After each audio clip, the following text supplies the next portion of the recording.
Good afternoon and welcome to episode 19 of Rising to the Top with Ebbsfleet. So tonight we are going to do a short recap of only 5 matches because I have something big planned for episode 20. And you'll all see what that will be shortly. So the match we're starting off after the live com against Man United, which ended in a 2-2 draw in the last episode, is going to be against Everton here in the Capital One Cup.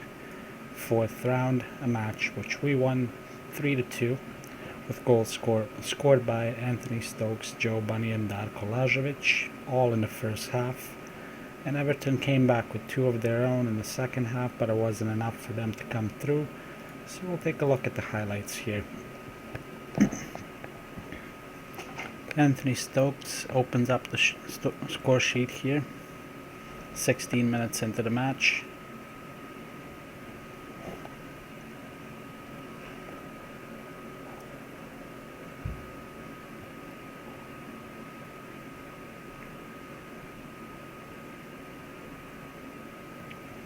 And here's the goal.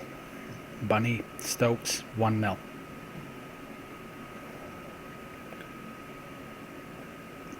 MacArthur won the man of the match here for all of his assists and everything that he did on the pitch. All the small things amounted to a lot for the club in the end, and MacArthur came away with a big award there.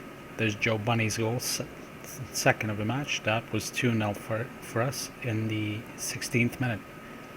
Here's Darko Lajovic. Lajovic, just waiting for him to touch the ball here.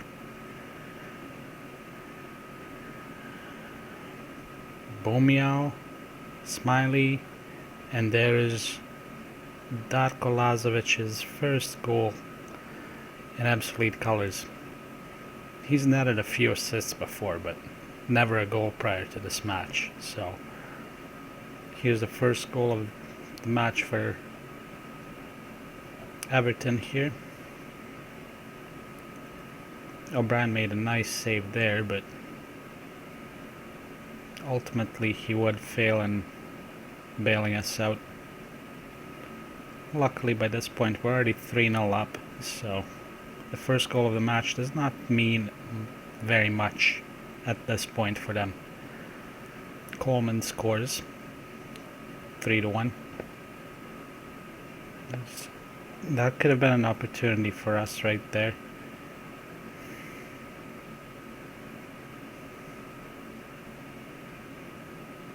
And they did brilliantly here to launch a counter-attack, and Coleman finds Leighton Baines roaming on the outside of the box, who finds Galloway wide open inside.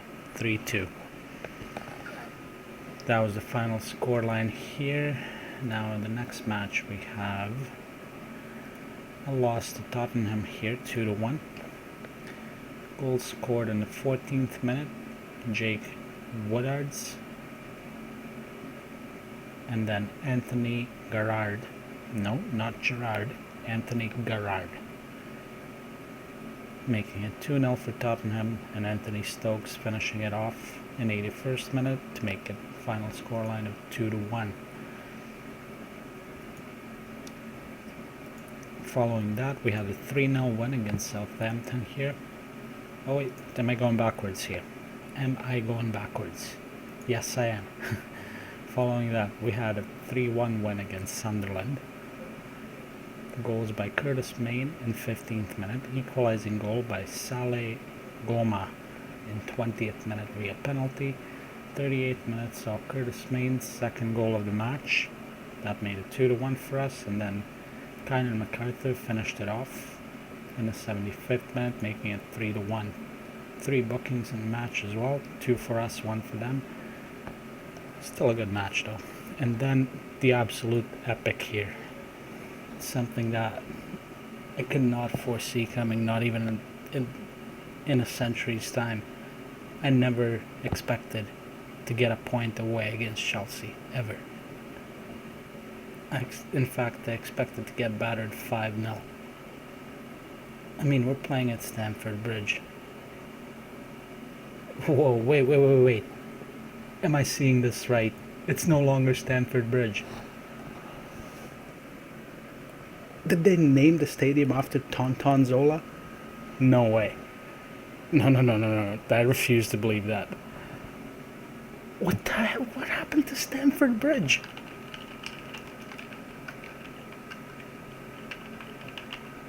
Where did Stamford Bridge go? It no longer exists. What? Zola Arena? This was just built for this season. 57,000 capacity. I'm in absolute shock here. There's no more Stamford Bridge. Chelsea is playing their matches based out of Zola Arena. Well, with that being said, and with the shock hopefully being over by now,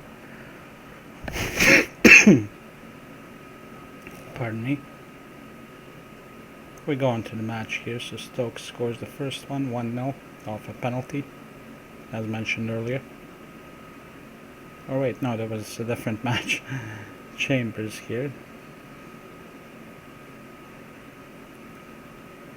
We started out on attack here. It's noteworthy that we went up first 1-0.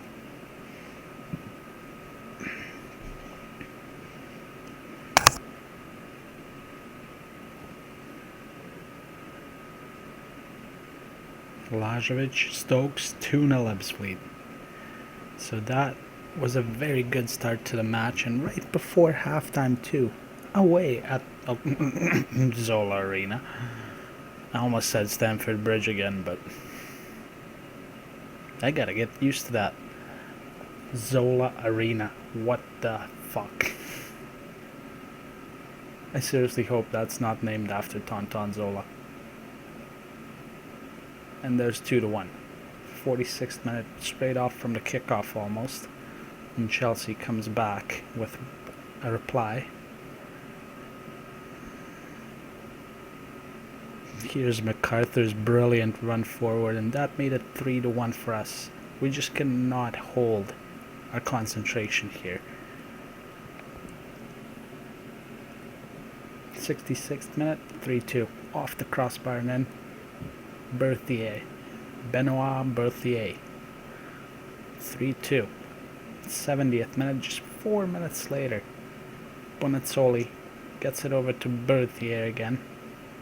There's Lukaku, Bonazzoli, Halilovic. Alan Halilovic ties the game. 3-3. Luckily we could hold on until the final whistle to at least rescue a point from this one, but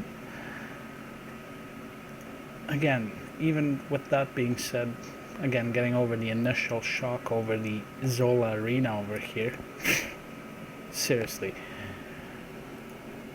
But the second shock of that match came at the draw, away against Chelsea, and a match we were expected to lose, and heavily at that. So next we go to a home match against Everton, where Joe Bunny scored in 43rd minute. They tied it from a goal via goal from Jesse in 50th, and Jack Hobbs, our wondrous old central defender. Best way I can come up to describe him for now. Won the game for us here. So that was 2-1 against Everton. And I'm gonna do one more match, and that'll be it for this recap. The next 5 that you see, which were all wins obviously, are coming in the next episode, episode 20, which right now I can say is actually gonna be a live comm against Man City. That will be scheduled for upload on Tuesday I want to say, Tuesday or Wednesday. So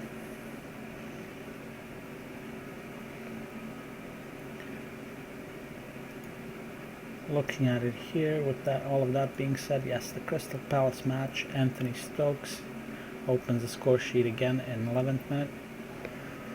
Johnny Williams tied it in 15th, and Tyler Smiley won it for us before the end of the first half. Enough said. With that being said, looking at Tyler Smiley, he has scored 12 goals in 9 appearances in the Premier League. He is the second best striker in the league. The average rating column is currently being led by our team. Top 4 guys are all Ebbsfleet players. Kynor MacArthur, of course, the beast, the superstar, the man, the myth, the legend, the 21-year-old fucking wonder kid that I've got right here, and he's been a wonder kid ever since the start, but look at those freaking attributes. Holy. And of course, Tyler Smiley, whom I already mentioned, second in average rating and second best scorer in the league at this current point in time, which is pretty much almost at exactly the halfway point. The Man City match is actually going to be the end of the first half of the season, and that is going to be the live com for next episode. And with that being said, as always, thank you for tuning in. And if you enjoyed the content, please make sure to rate, comment, and subscribe. And you can look forward to more daily content coming at 12 p.m. Eastern Standard Time every day. Whether it'll be concerning Ebbsfleet or Red Star, we will have to wait and see. But for now, we will just keep going. And I will see you back for episode 20. Man City live com match.